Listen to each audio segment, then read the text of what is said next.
Hello everyone, আজকে চলে গেছিলাম ফেমাস মানজান দোলতলার মেলায়। আমার বাড়ির কাছেই মেলাটা হয়, 5 দিন ধরে হয়। আগের ব্লগেই বলেছিলাম, অনেক ভিড় থাকার কারণে বেশি ক্লিপ নিতে পারিনি। এবার অনেক নতুন নতুন সং দিয়েছিল, সংগুলো সত্যি খুব সুন্দর হাতের কাজ করে করেছিল।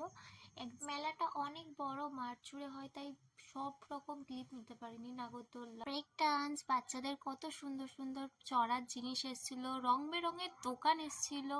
তারপর মহাকুম্ভের সং টং দিয়েছিল, অনেক ইউনিক ইউনিক সং দিয়েছিল। রাজুদার ঘুগনি পরোটা তোমরা দেখতে পাবে। আর সব থেকে ইউনিক যেটা এসেছিল জ্যান্ত সং, সেটা নেক্সট মিনি ব্লগে দেখাবো। এই মিনি ব্লগে পুরোটা তো দেখাতে পারবো না, নেক্সট পার্টে অবশ্যই দেখাবো। আর গোপু সোনাকে দেখো কত মিষ্টি লাগছিল রাত্রেবেলা দেখতে। তারপর ঠাম্মা কিছুতেই ক্লিপে আসতে চাইছিল না, তাও একটু জোর করে নিয়ে এসেছি, কারণ ঠাম্মার সাথে গেছিলাম, দিদির সাথে গেছিলাম, জায়বুর সাথে গেছিলাম, আর এই যে ফুচকে ওর সাথে গেছিলাম।